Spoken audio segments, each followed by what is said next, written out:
In this session, we will examine the world as it should be, the world as God designed it to be, and particularly the systems that God designed for our social situation as the building blocks for the creation and the maintenance of the Shalom community.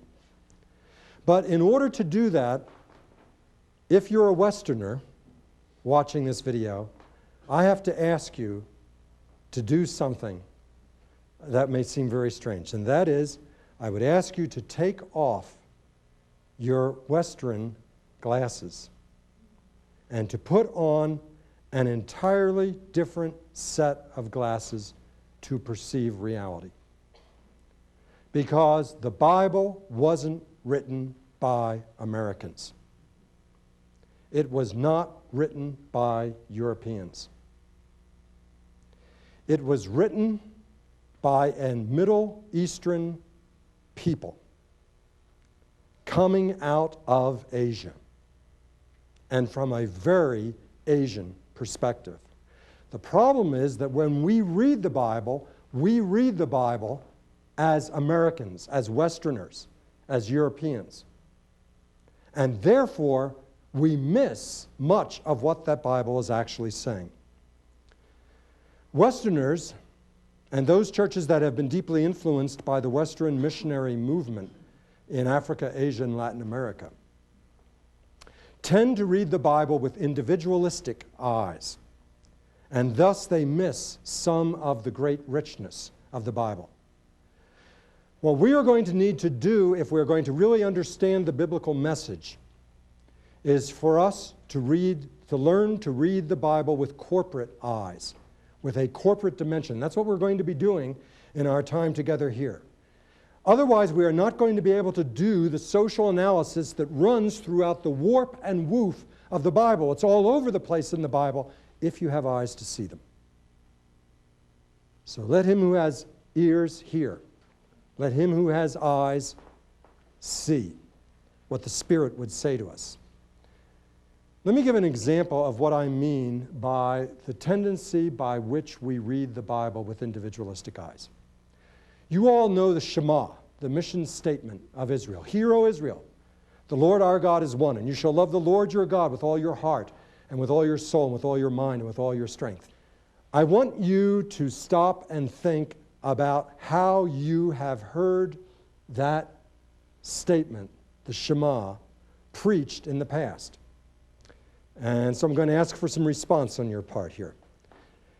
If you went to church on a Sunday morning and you saw that the biblical text was Deuteronomy chapter 6, verses 4 to 5, or Luke chapter 10, verse 27, Hear, O Israel, the Lord our God is one, and you shall love the Lord your God with all your heart, with all your soul, and with all your mind, and with all your strength. How would you expect that preacher to develop that sermon?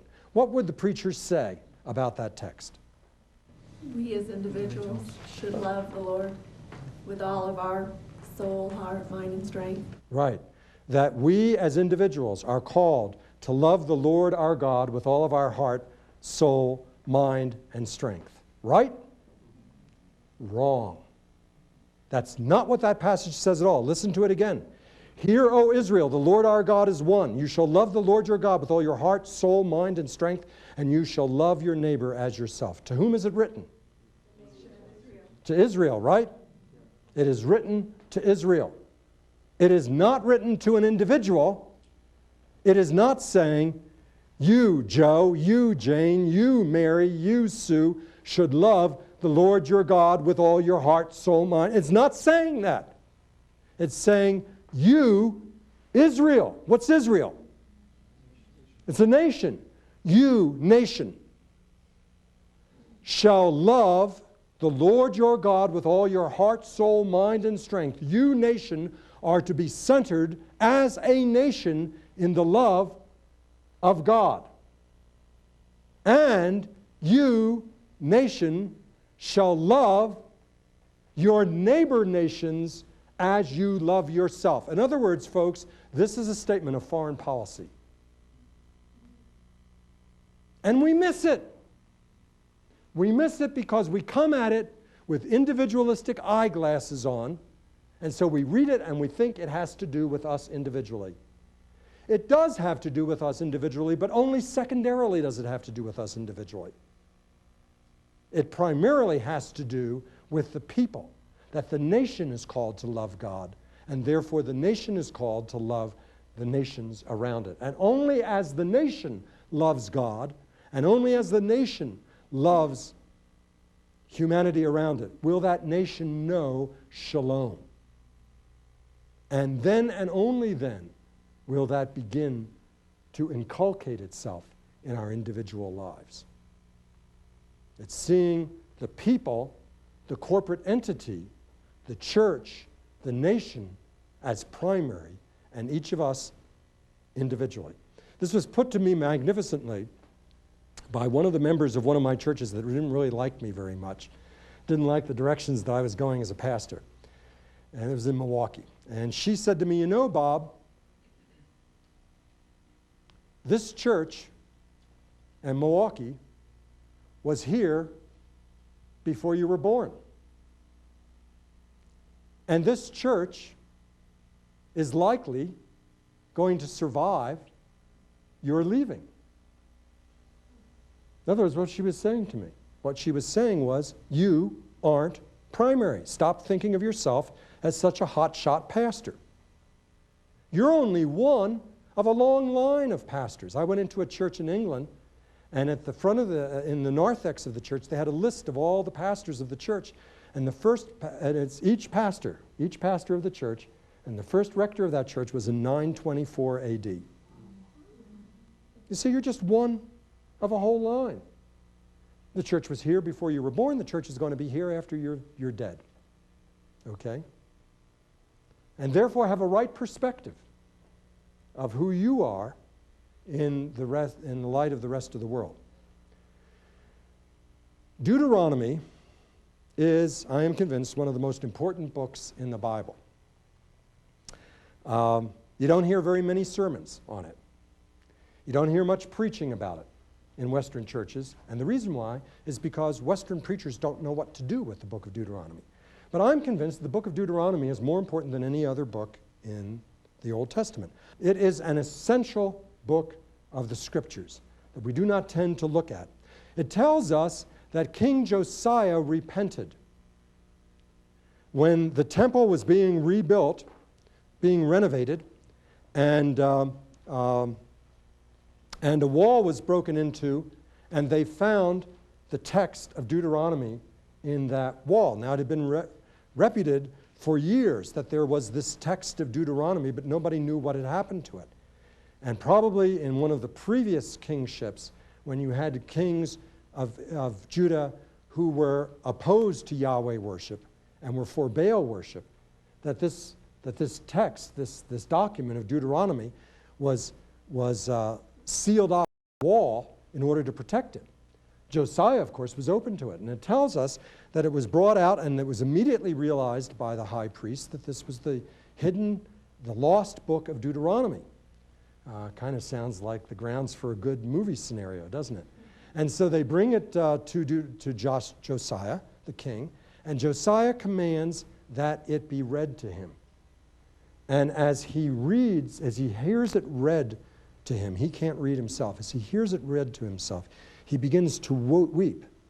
And then it tells us that he tears his clothes and he puts ashes on his head and he repents and he goes into the temple and he prays and he asks God for forgiveness. Why? The reason why is because as he heard the book of Deuteronomy read, he realized what Israel ought to look like. He began to realize the Israelite world as God intended it to be, and he knew what that real world really was, the world as it is. He knew the disparity between the two, and all he could do would be to repent, and then the rest of his monarchy was an attempt to put Deuteronomy into practice. This is a powerful, powerful book that Deuteronomy presents God's design for the way the systems of the nation and of the city are to operate. It is the summation of the law. The word Deuteronomy means the second telling of the law. It is, in essence, the Reader's Digest version of the law. The law is scattered all over Exodus, Numbers, and Leviticus, and it's hard to read. What Deuteronomy has done is that it has taken it all and it has pulled it together, but under what we would call in sociology a systems analysis. A systems analysis. It lays out what the systems of Israel ought to be. And it is built around the concept of the Shalom community. The Shalom community. Now the Hebrew word Shalom is a very profound word. It cannot simply be translated peace. When we hear the word Shalom, we think of the word peace. But the English word peace is a negative word. All the word peace means is nobody's fighting right now. There are no wars going on right now. It's a negative thing. The word peace in Hebrew is far more comprehensive than that. This is just to give you a sense of it. It's the foundational word which captures the whole life of Israel. When Jews worship today in the synagogue, they end their worship service by getting up and going to each other and hugging each other and wishing each other shalom until we meet again at the next Sabbath. Okay? Now the question is, what is it that they are wishing each other? They are not wishing each other that they don't fight with anybody over the next 7 days. They are wishing each other wholeness, well-being, harmony, being at welfare with one another. The word shalom means a total state of being in which a person has bodily health, they have security, they have strength, they have long life that's going to be ended by a natural and relatively painless death. They are wishing each other prosperity, they are wishing each other abundance, they are wishing each other successful completion of an enterprise, and they are wishing each other victory in war, and they are wishing each other that nobody's fighting right now. In other words, that is what the word shalom means. It's a comprehensive word, and it is meant to capture a whole way of looking at society. Deuteronomy presents God's design for the way the systems of the nation and city are to operate if they are to live in shalom with each other. It is presenting a design of the shalom community. And so Deuteronomy describes the corporate dimensions of the shalom community. That is, if you're going to have a shalom community, what does it look like? How does it operate politically? How does it operate economically? How does it operate religiously? The first 4 chapters of Deuteronomy are for the purpose of putting this all into context. And so it's a historical narrative. Then from chapters 5 until 11, they are dealing with the essential values that they ought to operate on as a people. What is the essential framework? What is it that you're going to essentially believe? They use the 10 Commandments as a way of getting at that. And there are other ways that they do that. And then from chapter 12 to chapter 28 are the statutes and ordinances. The statutes and ordinances are the specifics about how the political, economic, and religious systems of Israel are to operate in order to guarantee shalom for everybody. Shalom for the nation. And then the ending of it, chapters 29 to 34, is a covenantal renewal ceremony where, in essence, all the people get together and Moses, in essence, says to them, now, you all going to believe this? And you're all going to pledge yourself to it? And they say, yeah, we're for it. We believe in it. And Moses says, okay, that's great. Here's my right-hand man. His name is Joshua. He's going to take off over for me. I'm out of here. And he goes up a mountain and disappears. And so that's how it ends. It's to wrap it all up. And then the book of Joshua then immediately follows on the heels of Deuteronomy, telling us how did this all work out in the real world. Okay? Deuteronomy, developing the world as it should be. Joshua then begins the analysis, and then the rest of the Bible carries it on. But what happened in the real world, okay, in the light of what should be. Deuteronomy presents an enormous amount of information on all three systems and how they are meant to operate. Deuteronomy does something else. It introduces for the first time the office of the prophet. The office of the prophet and the particular role the prophet is to play in society. And then finally, it presents what is the role of the people. What are the roles of the people in society? We would now invite you, if you are watching the video of this session, to turn off your video and do the exercise for session 2 in your workbook. Please complete the exercise and then return to the video.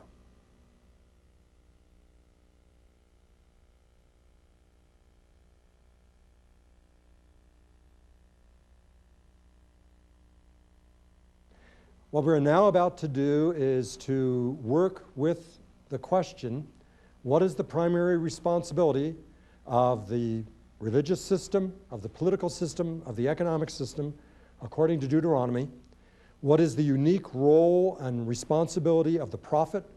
And what is the responsibility of the people in relationship to the political, economic, and religious systems? And so we will be, in essence, doing a very rapid study together of the book of Deuteronomy. So let's begin with group number 1 and the question, what is the primary responsibility of the religious system as God designed it to be? Bob, we really enjoyed these passages. It starts out and says, "And now, O Israel, what does the Lord your God ask?" And we just saw that the religious system was to understand and communicate what God is asking, to raise up God as the source of the values that the community is to possess. We saw that the religious system was to be the keeper and the communicator of God's values, the keeper and communicator of God's promises, to pass these on to their children. That seemed to be really important, a teaching and communicating thing going on. And also at the last was to be very aware of the consequences of following or not following the way God really desires things to be, and to communicate those consequences. Okay, that's great. That is a beautiful description of what is said here. If you had to summarize this in just 1 or 2 words, what is the primary responsibility of the religious system? What is it meant to do in regards to the people? To bless them. With what? With an understanding of God's intentions. Right. The job of the religious system is to bring people into relationship with God. The passage is actually, I think, one of the most beautiful passages in the Scripture. In fact, when I read it, it always makes me choke up inside. But just a little bit of a portion of it, just so you can get, you who didn't take a look at it, can get a feel for it. And so now, O Israel, what does the Lord your God require of you? Only to stand in awe before the Lord your God, to walk in all his ways, to love him, to serve the Lord your God with all your heart and with all your soul, and to keep the commandments of the Lord your God. You shall stand in awe before God. Him alone you shall worship. To him you shall hold fast. By his name you shall swear. He is your praise. He is your God, who has done for you these great and awesome things that your own eyes have seen. Your ancestors went down to Egypt, 70 persons, and now the Lord your God has brought you out and made you as numerous as the stars in heaven. Isn't that beautiful? Isn't that magnificent? So in essence, what it's really basically saying is that the job of the religious system is to bring the nation and all of its people into relationship with God.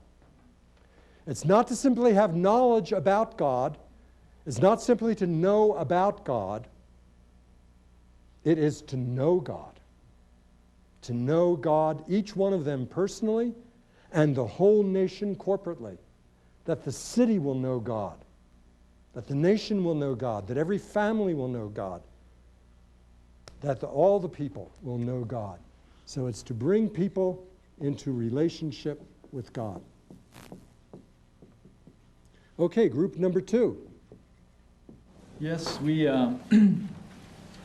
recognized in the passages given that the politics or the political system, the main roles were to purge evil and to reveal justice.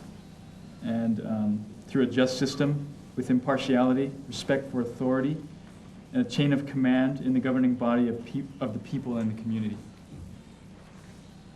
Okay, so purge, what was the word? To purge evil. Purge evil. And to reveal justice. Okay.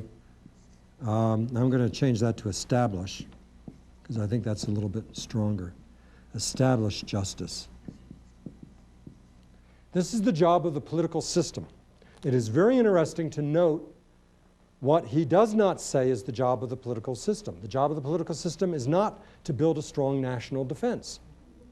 The job of the political system is not to build a strong army to control the peasants, to control the people. The job of the government is not to provide enormous wealth for those who operate the government. The job of the government is to purge evil and establish justice. And this is what is developed very strongly in both chapters 16 and 17. Chapter 16 saying that the job of the judge is to establish justice. And intriguingly, what is developed here is both a court system and an appellate court system that allows for people to appeal their cases. All the way back in 1200 BC. They were coming up with this idea of an appellate court system. It develops the idea in chapter 17 that the job of the king is not to accumulate fortune or wealth for himself. His job is to establish and guarantee justice for all people in the land. Now, the question is, what do we mean when we talk about the word justice? What does the word justice actually mean?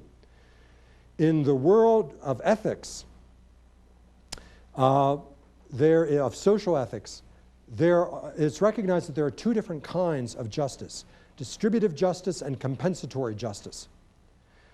When our senators and representatives and our president in the United States talk about justice, what they're talking about is distributive justice. That is, that justice is equally distributed to all people. But the fact of the matter is that when you have people who are extremely wealthy and people who are extremely poor, then an equitable distribution of justice to all people is unequal. Because those who are very poor or very powerless are already starting from a beaten down position. And those who have an extreme amount of power or of wealth are already high and lifted up. The other kind of justice is compensatory justice, which is the concept that you must first create a level playing field. That if you have very wealthy and very poor, in the 1960s, the typical CEO, chief executive officer of a major corporation in the United States made 20 times the salary of the poorest paid person in that company. 20 times, 1960. Today, it's 419 times. 419 times. So there are the very, very rich, 2% of our population, 2.5% of the population in the United States, and the very poor, and a steadily declining middle class. And so the only way to bring about true justice is to create an equitable playing field, a level playing field. And then and only then can you have distributive justice. That's compensatory justice, and that is what Deuteronomy means when it uses the word justice. And you'll see that very strongly when we get to the economic system. So let's go to the economic system. What is the primary responsibility of the economic system? The primary responsibility we found was for provision and blessing. And it talked about the wealthy or the people that had being helping and empowering those who didn't to a better level of economic wealth or blessing them. All right, exactly. Why should according to Deuteronomy, and Deuteronomy chapter 6 in particular, why should the powerful and the wealthy seek to compensate the poor? Well, it talks about obeying God in all this, and provision will come. Okay. And that's part of his principle. Mhm. Is Who owns the land? God owns it all. Yeah. All of Yeah. it came from him. Yeah, I mean, it beautifully states this, and magnificently states this. When the Lord your God has brought you into the land that he swore to your ancestors, to Abraham, to Isaac, and to Jacob to give you, a land with fine, large cities that you did not build, houses filled with all sorts of goods that you did not fill, hewn cisterns that you did not build, vineyards and olive groves that you did not plant. And when you have eaten your fill, take care that you do not forget the Lord who brought you out of the land of Egypt, out of the house of slavery. In other words, what he's saying is, you don't deserve anything. You don't own anything. The Old Testament does not believe in private ownership. It believes in corporate ownership, the ownership of the people. Why? Because everything that you have been given, everything that you have in life is a gift that has been given to you by God. You don't deserve it. You know, he states it in another passage in Deuteronomy. It was not because you were more in number than any other people that the Lord set his love upon you and chose you, for you were the fewest of all peoples. But it is because the Lord loves you. Why does the Lord love you? Because the Lord loves you. Why does he love you? Because he loves you. I mean, there's no sane reason, he is in essence saying, why God ought to love you Israelites. But he does. Why? Not because there's something so lovable about you. You're not lovable at all. You're a sinner just like everybody else. It's because God is God. God is love. And he loves to love. And the people he precisely loves are those who are oppressed by other people. That God is on the side of the poor. That God has a commitment to the poor. And why is it that God chose you out of all the peoples on the face of the earth? He chose you because you were slaves in Egypt. You were at the bottom of the heap. That's why God chose you. And that's why he loves you. And now God has given you all this. But for what purpose has God given you all this? Not so that you can accumulate wealth for yourself, not so that you can accumulate power for yourself, but instead so that you can be a good trustee, a good steward of God's wealth invested in you. So the economics begins with an economics of stewardship. All right? An economics of stewardship of a commonwealth.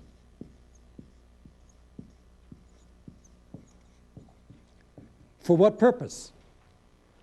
Are all the businesses, all the industries, all the farms of Israel supposed to be good stewards of God's commonwealth? For what purpose? Be a blessing to others, to the poor and needy. Right.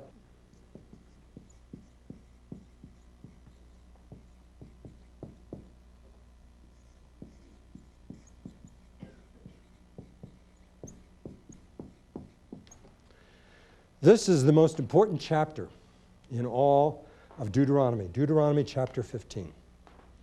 It's the chapter of the sabbatical year. And it is very important that we understand this. Every 7th year, you shall grant a remission of debts. And this is the manner of the remission. Every creditor shall remit the claim that is held against a neighbor, not exacting it of a neighbor who is a member of the community, because the Lord's remission has been proclaimed. There will be no poor among you, because the Lord is sure to bless you in the land that the Lord your God is giving you as a possession. He says three things about the poor in this passage, which is particularly important. Number one is, there is to be no poor among you. The second thing is, however, there will always be poor among you. That's what Jesus quoted when he quoted that passage. And people like to use that to justify their being poor. Well, Jesus said, there's to be no poor among you. Well, thanks for taking it out of context. I mean, what Jesus is saying is, there will always be, you know, the woman had broken this ointment over Jesus and had anointed him, and one of the disciples took umbrage at that and said, this money could have very well been spent on money to the poor. And Jesus' response is, look, you will always have the poor with you, but you're not always going to have me with you. I'm going to be dead in another couple of days, and she has done this as a sign, anointing me for my redemptive death. And so this will always be remembered of her as an action that she has committed. In other words, he's not saying, I justify there being poor among you. What he's paying attention to is his own coming death. So Deuteronomy 15 says three things. Number one, there is to be no poor among you. Secondly, the fact of the matter is that there will always be poor among you. Thirdly, therefore, don't be tight-fisted in regards, and misers in regards to the poor. That you are to be committed to working for the poor. Now, in Hebrew, there is a device which is used in Hebrew to stress something as being terribly important. It's called the infinitive absolute. The infinitive absolute. It would be like on our computers, underlining, italicizing, and putting in bolds all at the same time. All right? That's the infinitive absolute. It occurs, the infinitive absolute occurs here in this passage, chapter 15, verses 1 to 11, 5 times. It occurs nowhere else in the book of Deuteronomy. What he is saying is this: there is to be no poor among you. I mean, hear me, there is to be no poor among you. There is no excuse for any poor among you. What he is in essence saying is this: do you want to know the spirituality of a nation? The way that you tell the spirituality of the nation is not how often the nation says, Lord, Lord. It doesn't matter how much the nation worships God and goes to church on the Sabbath or on Sunday. It doesn't matter how many great big buildings that you have. It doesn't matter how many TV evangelists you have. If you really want to know the spiritual temperature of a nation, just simply ask yourself two questions. Deuteronomy 15 is in essence telling us. How many poor are there in your nation? And what is the disparity between the rich and the poor? And that tells you how spiritual that nation is. This is the underlying emphasis of the book of Deuteronomy, as is captured by the infinitive absolutes. There are to be no poor among you. Deuteronomy comes up with three devices to guarantee that there will be no poor among you. And we do not have time to look at all of those devices. But one of them, the best known, is the sabbatical year. Sabbatical year was a powerful tool. Every 7 years, the land was to lie fallow and no crops were to be sown. Every 7 years, all debts were to be forgiven of everybody, irrespective of how far you had paid off those debts. Deuteronomy also says in another place that when you make a loan to a person, you are not to charge any interest at all. Because the purpose of the loan is not to make money at another person's expense.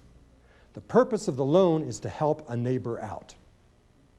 Therefore, you charge no expense and you charge no interest.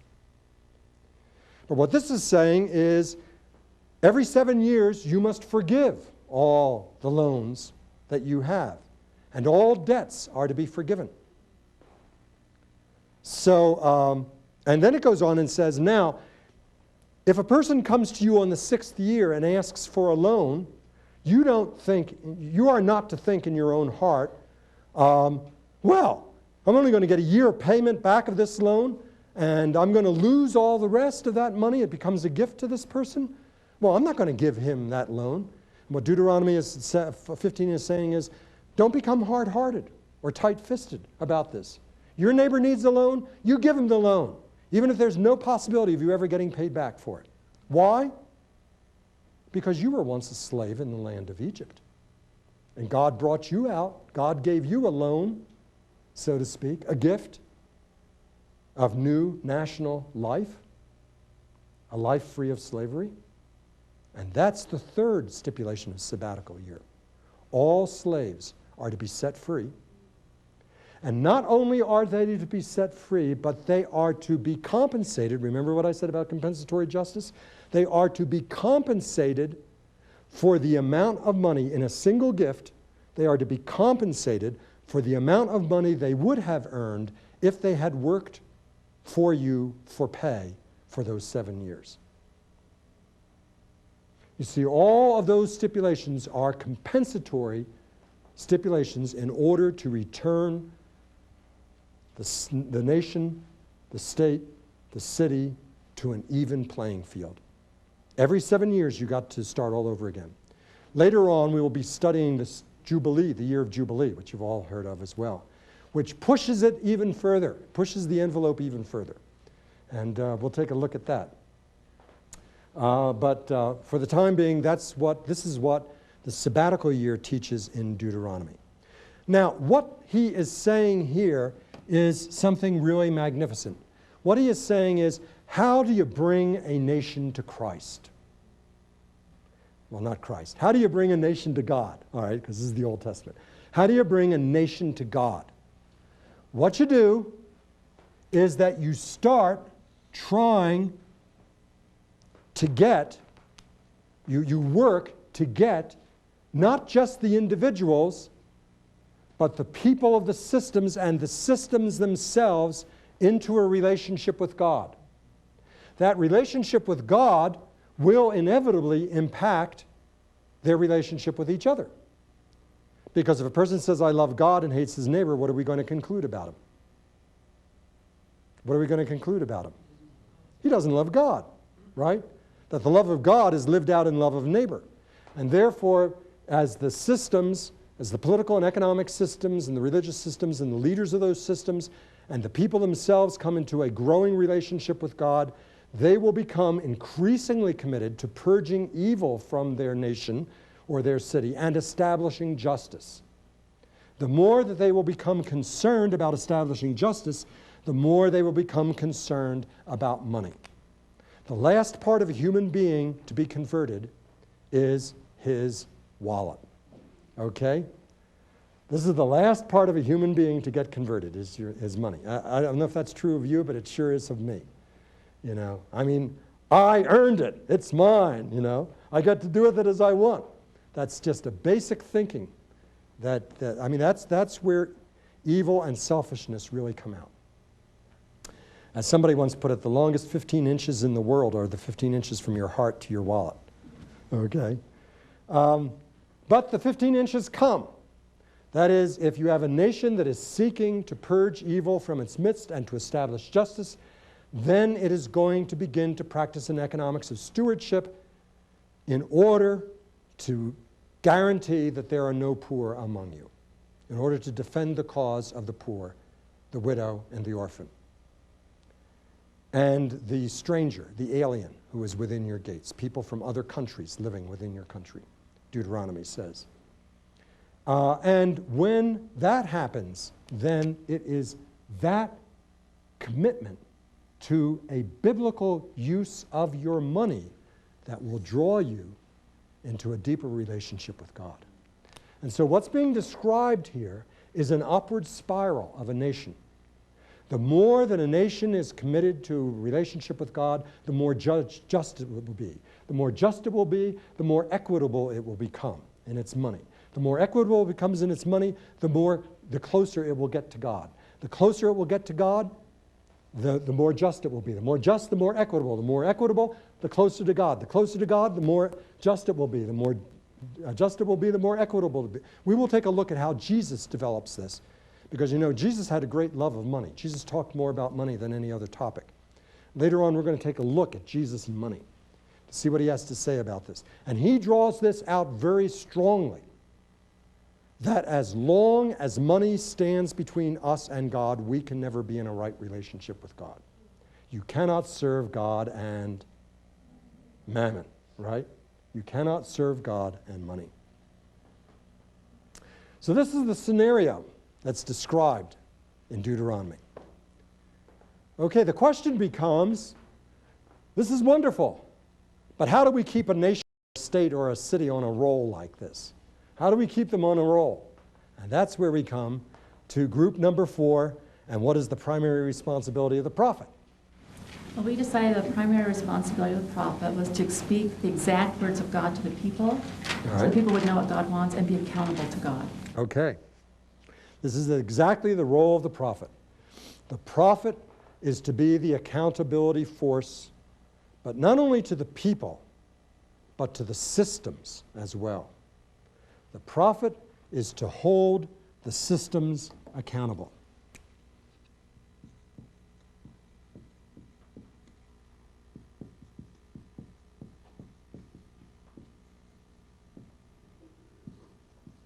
And they are also supposed to hold the people accountable. But that's the job of the prophet, to stand before the systems and say, "Thus saith the Lord." Okay? What about the people? What's the job of the people? The job and responsibility of the people, Bob, is to remember the Lord and obey and never to forget the statutes and the commandments that God has given to them. Okay. All right, the prophets and people are to hold the systems accountable. I'm run out of space here, so I'll do this thing down here. The people are to personalize the national imperative, okay? Which is a fancy way of saying be obedient. But I want to say it that way for a very important reason. In other words, this Deuteronomy is describing that this is the way the political, economic, and religious systems of the nation and of the city are to function. And then the writer turns it around and says, "And people, so are you." You as an individual are to seek and maintain relationship with God, and nobody can be responsible for your relationship with God. Only you, individual, can be responsible for that relationship with God. Only you can commit yourself to working for justice with, in your business world, in your shop, in your farm, with your servants. Only you can work with justice with your family, in your city, and so forth. And only you as an individual can practice an economics of stewardship in order to bless everybody else, to bless the poor.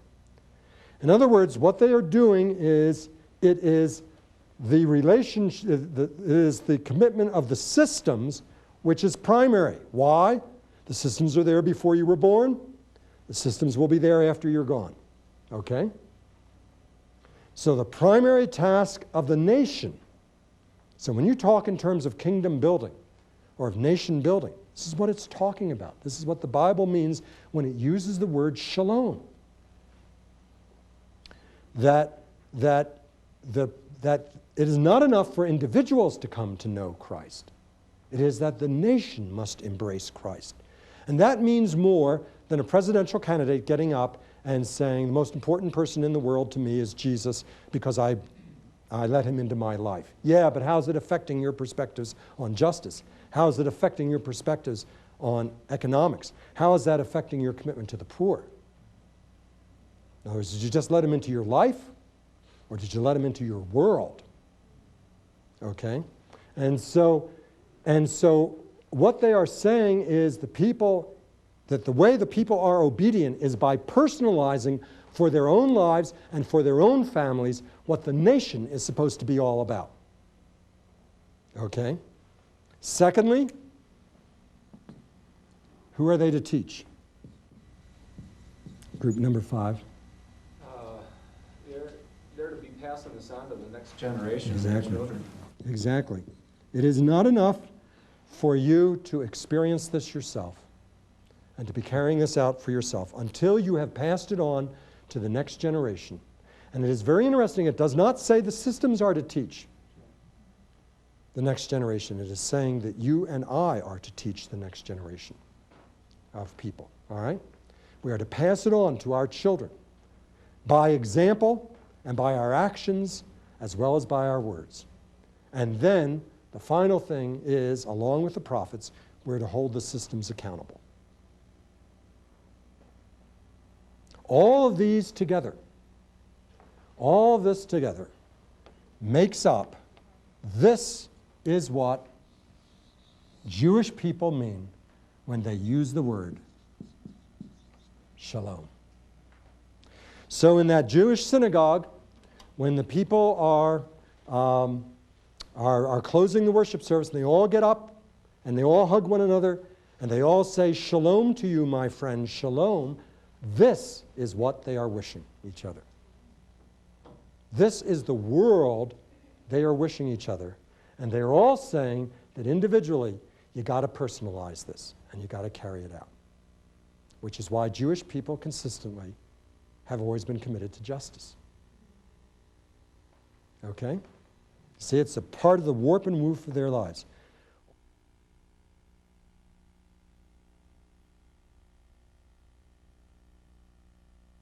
In thinking about biblical stories that I think that speak to God's intentions for society, I'm really interested in particular in the book of Deuteronomy, especially in dealing with Moses, Joshua, and Caleb from the standpoint of understanding as God operated with the children of Israel. I think around the 6th chapter, 23rd verse of the book of Deuteronomy, where Moses tells the people that God did this. It's God who brought us out to bring us in, to give us the promise. I'm especially excited about that because it talks about not only his providence, but also his power. And his power empowers perhaps a powerless people. In looking at that whole idea of that biblical story, it seems that I look at 120 years in the life of Moses in particular, and how God prepared him in 80 of those years for 40 years of service. In that, I get really excited about the fact that he took so much time to prepare Moses as a prince of Pharaoh, and then out in the wilderness as leading a flock of sheep. And then to look at that level of preparation and those last 40 years of, first of all, confronting Pharaoh and confronting the power system, and then utilizing the rest of the time of leading the children in the wilderness. I think it speaks quite a bit of the fact that God wants to do it, that God will do it if we'll let him.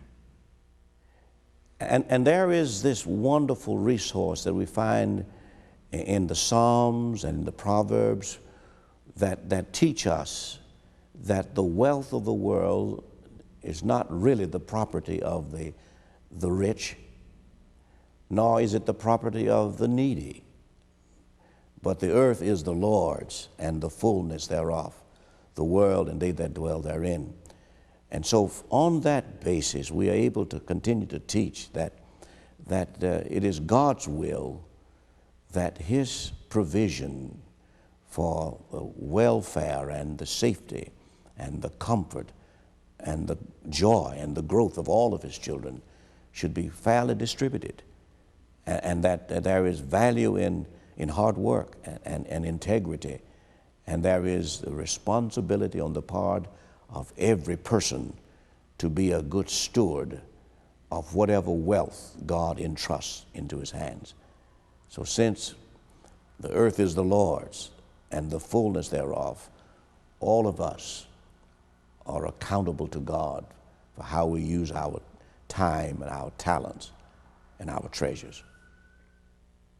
All of these together make up the building blocks of God's intended community for humanity, which I call the Shalom community. And this is what the Bible means by shalom. It is society functioning as Deuteronomy delineates it. An ideal society in an ascending spiral, remember my ascending spiral? An ascending spiral of political justice and economic equity resulting in a vital relationship with God, a vital corporate relationship with God. And then that vital corporate relationship with God feeding even more that ascending spiral of political justice and economic equity. This is God's design for all human society. This is the world as God intended it to be. This is the world as it should be. Whether you're talking about yourself, your family, your church, your neighborhood, your city, the city that you're called to, the nation that you're called to, wherever you may be. This is what the world ought to look like. This is how God intends us to live. And God will settle for nothing less. In our next session, what we are going to do is to look at this theme as it moves throughout the entirety of Scripture. Deuteronomy states it most clearly, but this will give us a chance now to look at the theme throughout the entirety of Deuteronomy. The entirety of the Scripture, and trace it throughout there.